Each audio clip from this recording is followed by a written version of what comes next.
Hey guys, Mark here, bringing on Dragon Ball Z Dokkan battle video. And so as of tomorrow, everyone's favourite game mode, the World Tournament, is coming back. We have a couple of new units. Well, I guess it's one new unit and then a couple of EZAs, right? But a couple of updates. The local reward for the World Tournament is, of course, still the Tech Grandpa Gohan. World Tournament starts, I think it starts early on Global still for some reason.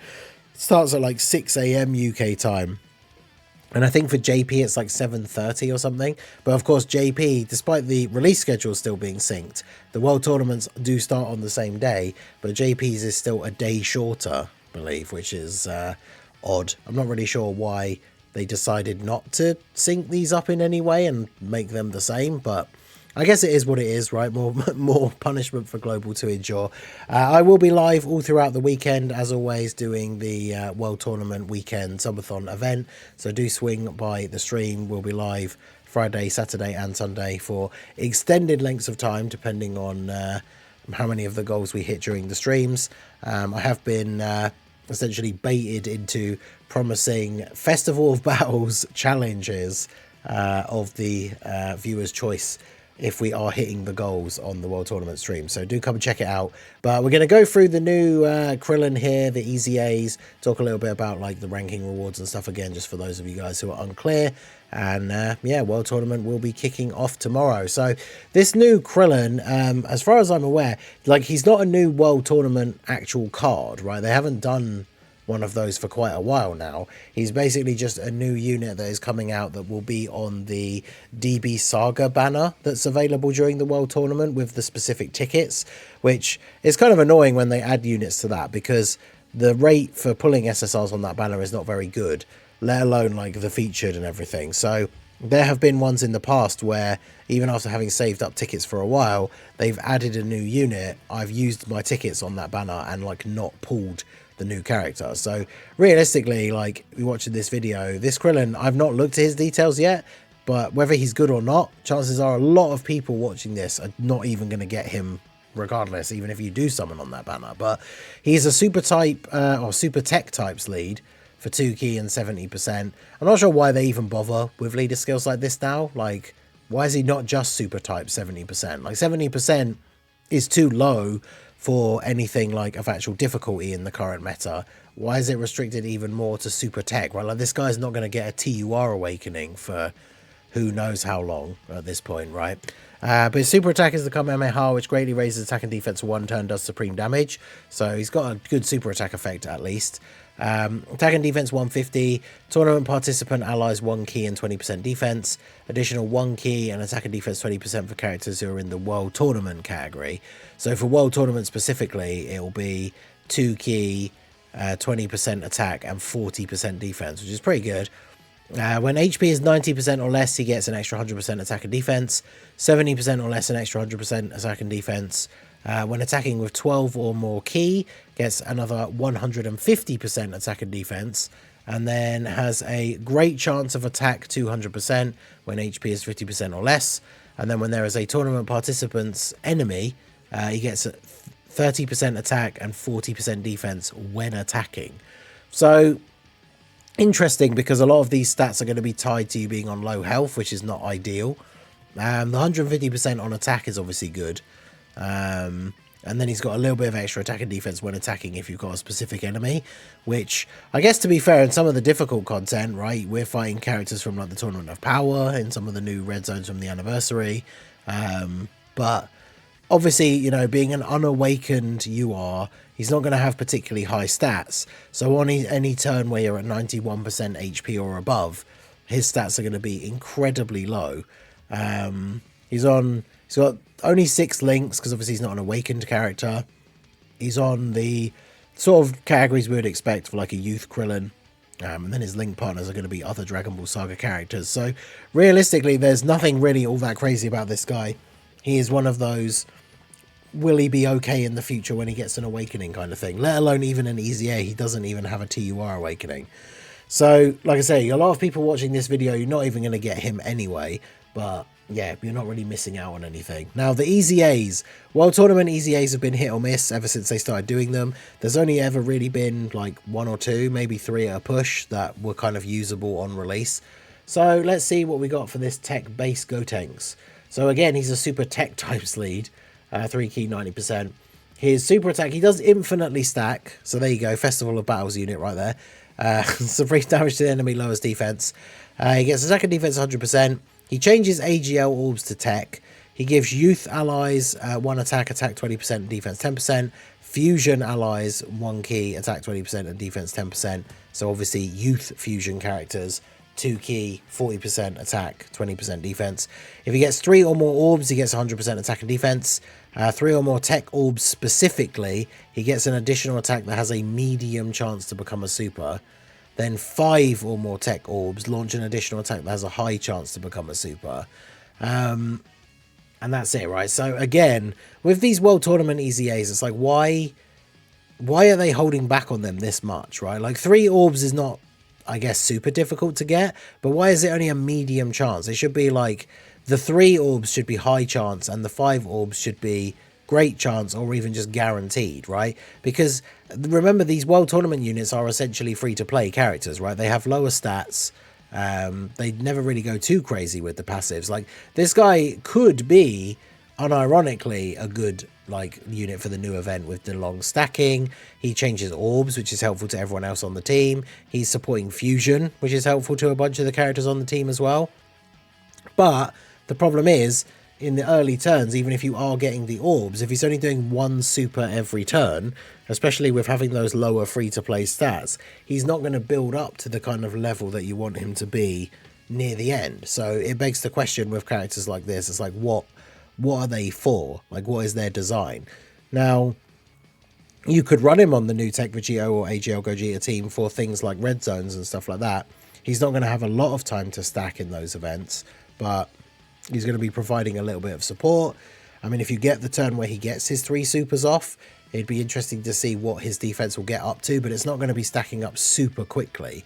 So, unfortunately, this guy seems like a bit of a miss. Again, with these World Tournament EZAs, it's like they're holding back, but for what reason? Like, obviously, I'm not expecting a World Tournament EZA to be like, oh, you know, this is the new best TUR EZA, but it's the point where, like, you're questioning, is this guy even runnable? And then it's like, what was the purpose of this EZA if like that is the case, right? So next we have the STR base Goku Black.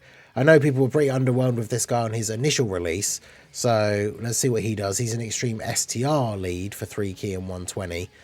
He greatly raises attack and defense in 1 turn, does supreme damage to the enemy, lowers attack and defense, raises extreme class allies attack by 30% for 2 turns. So that's interesting, providing support for the next rotation for extreme allies. That's pretty cool. Attack and defense 150, Future Saga allies 1 key, attack and defense 20%, Time Travelers allies 1 key, attack and defense 20%. So again, for both it'll be 2 key 40%, which is pretty good. For every attack received, attack and defense 50%, up to 150, so he's got to be hit 3 times. When there's a super class enemy, he gets an extra 100% attack when attacking. When the team includes all 5 extreme types, so you need extreme AGL, tech, int, physical, STR, right? All allies attack plus 20% within the character's attacking turn. Defense 100% and guards all attacks when attacking. I mean, the when attacking part isn't the worst thing because he's obviously supposed to be a 3rd slot floating support unit, but it means it won't help against any fights with AoEs. But yeah, I mean, that's okay, I guess. When there's another ally whose name includes Zamasu or Goku Black attacking in the same turn, 200% attack and defense, great chance to crit, and then all allies get an extra 20% defense. I mean, that's pretty good, but obviously with super bosses the way it is at the moment, like not having any big releases, it's not like there's a really meta relevant like Zamasu or Goku Black. Obviously now that the tag mechanic is a thing, very much looking forward to getting a like reverse exchange Goku Black and Zamasu. And this guy, I guess the problem is if he's coming out with this in mind for when that unit comes out, if that unit takes too long to come out, this guy runs the risk of being completely unusable when a new Zamasu or Goku Black comes out. And that is to even suggest, like, he might even be completely unusable now.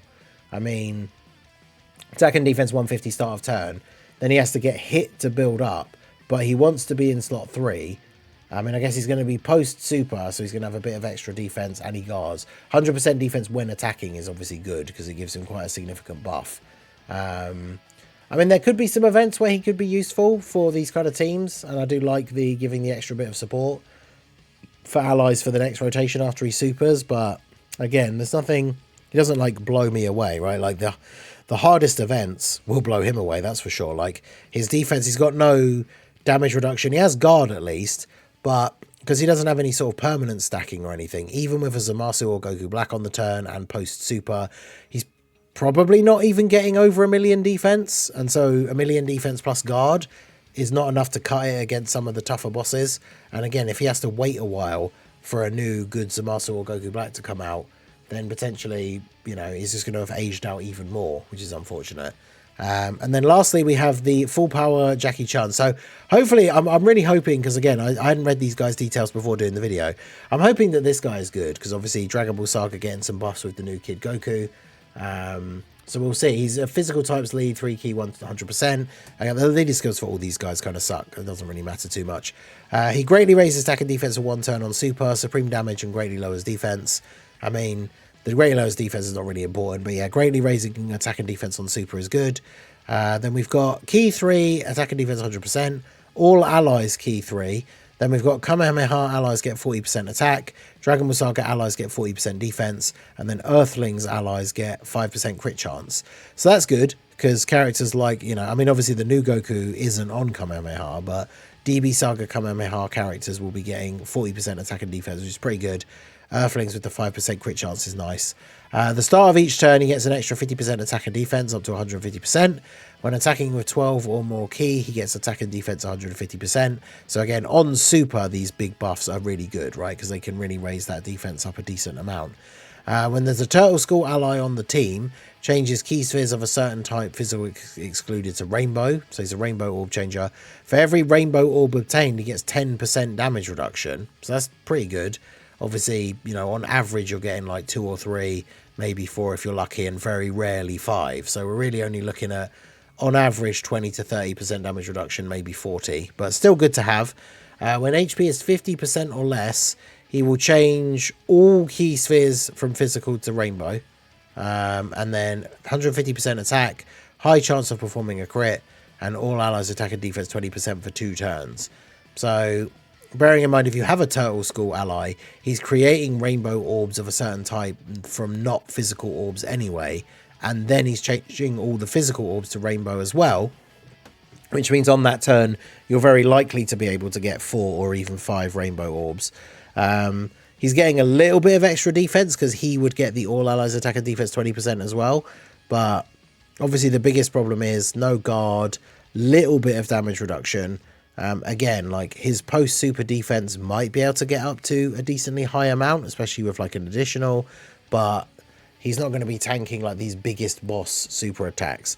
And at the end of the day, like, when it comes to these units, you got to remember, they are technically free-to-play characters. I'm not saying they are bad because they can't tank the big boss super attacks, but we're starting to see some difficult events where some of these guys might even potentially struggle to tank normals against some of these later red zone bosses. And with their limited teams and the way they put some of these restrictions in their kit, it does then end up in a situation where it's like, why would you even run these guys on the team, right? Unless you literally have no other options. So not super impressed with these guys, I have to say, but let me know what you think of the World Tournament EZAs this time around down below in the comment section. Remember that when we take a look at like the World Tournament missions and stuff, as you get your wins, this is from an older one because the wiki hasn't been updated for a while, but as you get your wins, when you get to 10, 15 and 20 wins overall, you get copies of the EZA characters.